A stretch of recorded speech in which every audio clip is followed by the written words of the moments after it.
হাওড়া স্টেশনে যখন নামলাম ঘড়িতে দুপুর 12:30। প্রচণ্ড খিদে পাচ্ছে, কিন্তু স্টেশন চত্বরে থাকা খাবারের দোকানগুলো দেখে ঠিক ভক্তি হচ্ছে না। মনে হচ্ছে না গিয়ে খাই। ভাবলাম স্টেশন থেকে বেরিয়ে একটু খোঁজ করা যাক। নিশ্চয়ই আশেপাশে একটা পরিষ্কার পরিচ্ছন্ন খাবার জায়গা ঠিক পেয়ে যাব। স্টেশন থেকে নেবে বেশ কিছুটা গিয়ে একটা গলির সামনে এসে দাঁড়িয়ে পড়লাম। ভুরভুর করছে চিকেন বিরিয়ানির গন্ধ।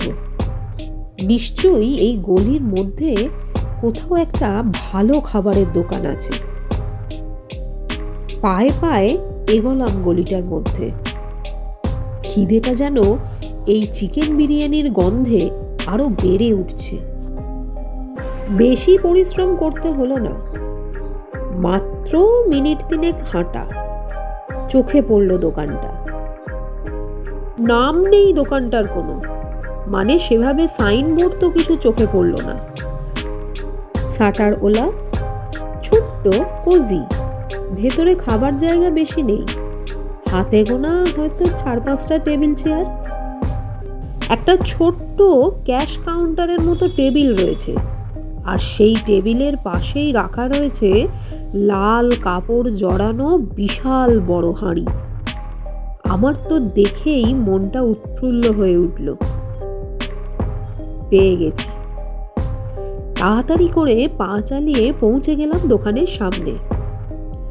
ক্যাশ কাউন্টারে একজন বয়স্ক বৃদ্ধ বসে আছেন। সম্ভ্রান্ত চেহারা, চোখে চশমা, গাল কপালের চামড়া কোঁকড়ানো। ভদ্রলোক আমাকে দেখে আলতোভাবে চোখ তুলে চাইলেন। মানুষটার দিকে তাকিয়ে কেমন যেন লাগলো। মনে হচ্ছে ভদ্রলোক বয়সের তুলনায় বুড়িয়ে গেছেন। যতখানি বয়স্ক ওনাকে দেখতে লাগছে, ঠিক ততখানি সামনাসামনি কিছুক্ষণ চেয়ে থাকলে কিন্তু একদমই মনে হবে না। স্মিত হেসে ভদ্রলোক বললেন, আসুন আসুন, কি দেব? ভাত, ডাল, তরকারি সব রকম পাবেন। ফিশ থালি, মাটন থালি, এগ থালি সব আছে। আমি হেসে বললাম, ওই চিকেন বিরিয়ানি কত? ওটা এই হোটেলের স্পেশালিটি। আসুন বসুন, দিতে বলছি। চিকেনও আছে, মাটনও আছে। কোনটা দেব? কেন জানি না রাস্তাঘাটের হোটেলে মাটনটা খেতে আমি একটু দ্বিধা বোধ করি। সেই জন্যে নির্দ্বিধায় বললাম, চিকেন বিরিয়ানিই দিন, 1 প্লেট। বেশিক্ষণ অপেক্ষা করতে হলো না। প্রথমে 1 গ্লাস জল, তারপরে নুন লেবু লঙ্কার প্লেট, আর তারপরেই আমার সামনে এসে গেল গরম ধোঁয়া ওঠা হলদে সাদা ভাতের প্লেটটা।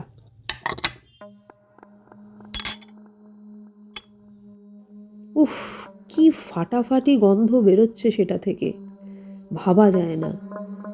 একে এত খিদে পেয়েছে, তার ওপর ওই আলু আর চিকেনের লেগ পিস ওলা চিকেন বিরিয়ানির প্লেটটা দেখে জিভে প্রায় জল এসে গেল। ঝটপট খাওয়া শুরু করলাম।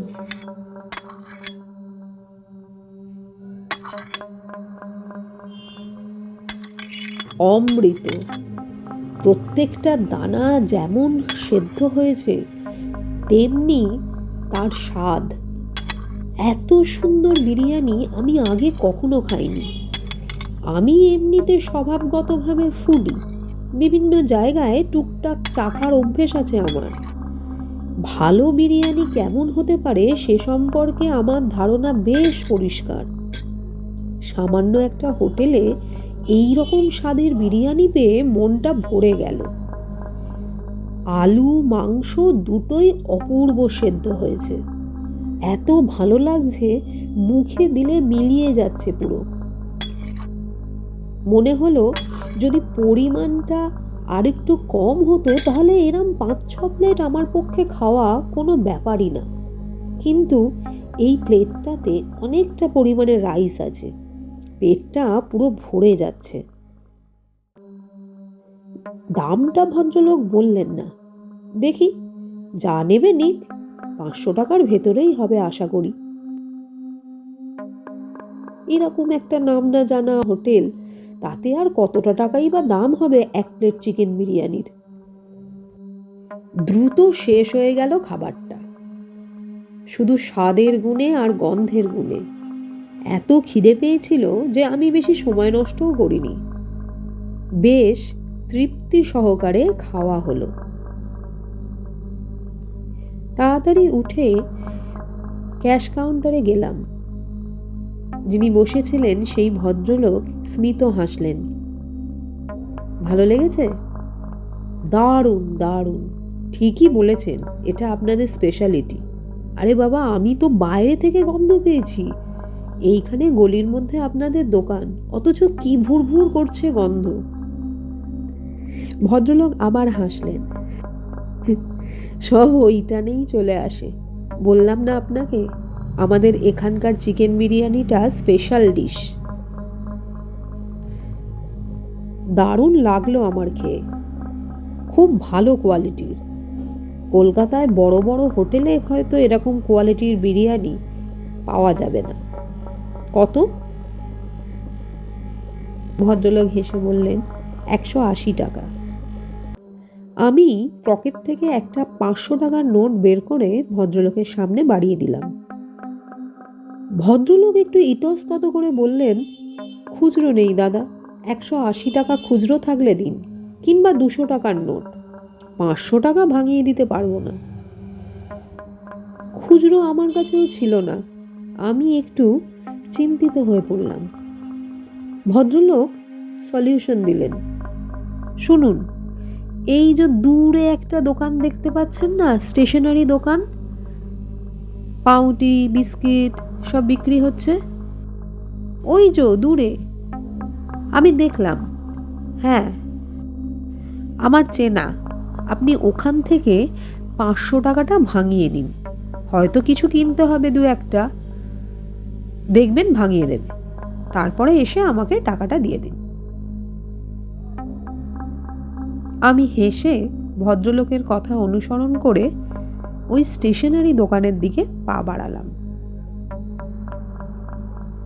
এটাও সেরাম কিছু বড়সড় দোকান নয়, ছোটখাটোই দোকান, যেমন হয় আর কি। 2-5 জন দাঁড়িয়েও আছে। আমি একটু সাইড থেকে গলা চড়িয়ে বললাম, দাদা, ক্রিম কেক আর বিস্কুটের 250 গ্রামের প্যাকেট হবে, 2টো দেবেন আমায়। ভদ্রলোক অভ্যস্ত হাতে সামনে থাকা জারের মাথায় ঠক ঠক করে 2টো ক্রিম কেকারের প্যাকেট রেখে দিল। চোখ ঘুরিয়ে আমাকে বলল, 120 টাকা। আমি ভদ্রলোকের হাতে 500 টাকার নোট দিলাম। ভদ্রলোক বললেন, আমার কাছে খুচরো নেই, 120 টাকা দিন খুচরো। 120 টাকা খুচরো তো নেই দাদা। তাহলে আমি কি করতে পারি? দেখ না দেখ, একটা ছোটখাটো ঝগড়া লাগার উপক্রম হলো। আমার পাশে দাঁড়িয়ে থাকা একজন ব্যক্তি হঠাৎ বলে উঠলেন, ঠিক আছে ঠিক আছে, আপনি আমাকে 500 টাকা দিন, আমি ভাঙিয়ে দিচ্ছি, আর বিস্কুটের দামটা সেখান থেকেই আপনি দিয়ে দেবেন। আমি হাঁফ ছেড়ে বাজলাম। ভদ্রলোকের দিকে তাকিয়ে ধন্যবাদ বলে বললাম, বিস্কুট লাগবে না আমার, আসলে 500 টাকার নোটটাই ভাঙাচ্ছিলাম। ওই যে পেছনে দোকানটা আছে না, হোটেলটা, ওই হোটেলে এক্ষুনি আমি বিরিয়ানি খেয়েছি, কিন্তু 500 টাকার নোটের ভাঙানি মালিকের কাছে ছিল না। হোটেলের মালিক আমাকে এখানে পাঠালেন, বললেন স্টেশনারি দোকানটা থেকে কিছু কিনে নিন, 500 টাকা ভাঙিয়ে তারপরে আমারটা দেবেন। আমার কথা শুনে সামনে দাঁড়িয়ে থাকা ব্যক্তির ভুরু কুঁচকে গেল। কোন হোটেল? এই গলিতে তো কোনো হোটেল নেই।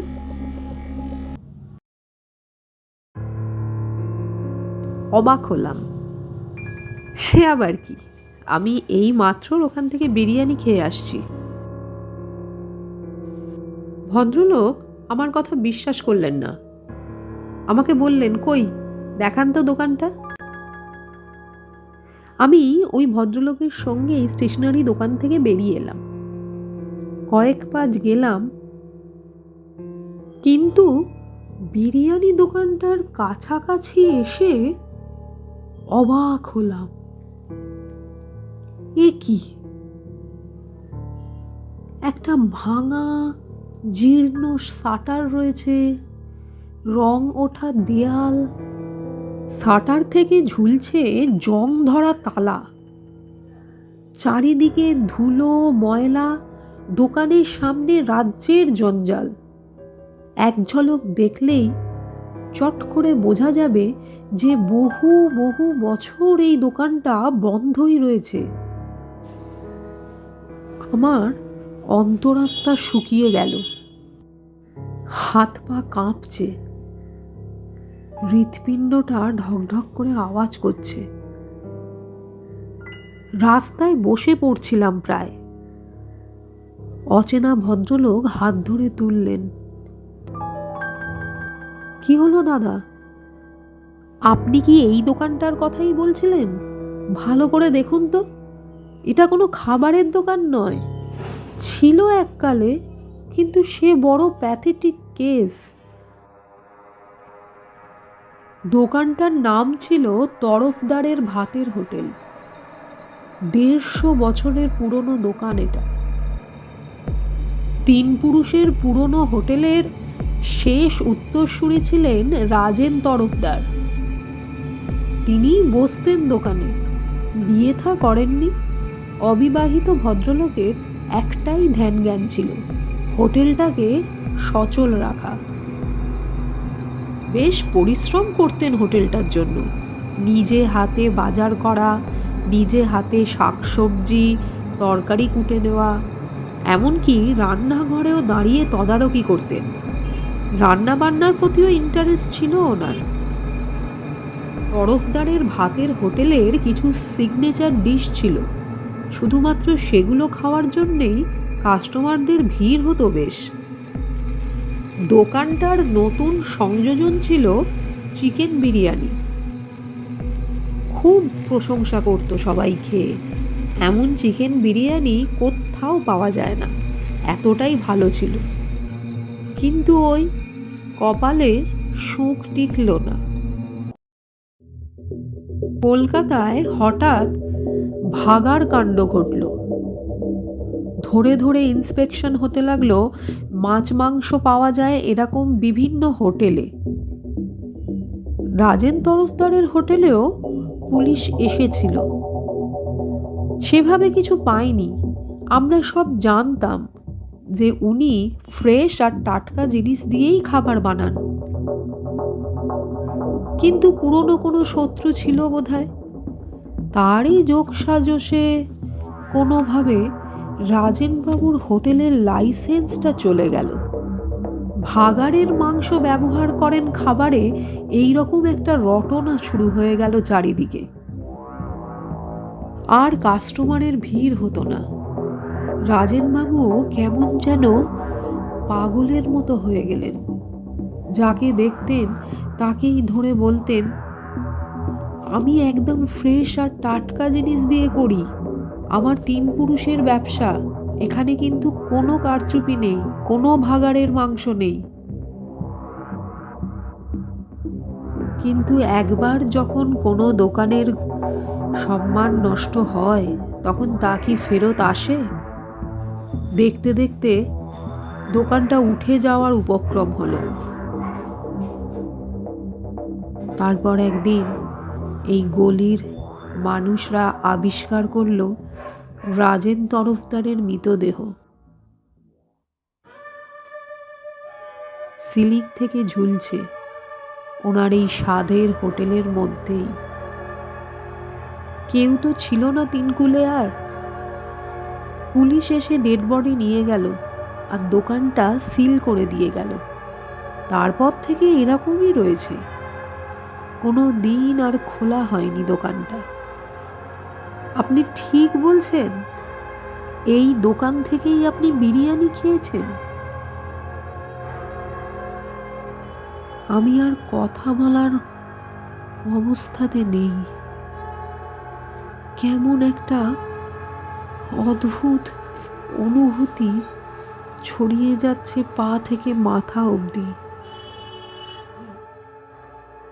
নাকে ভেসে আসছে চিকেন বিরিয়ানির গন্ধ।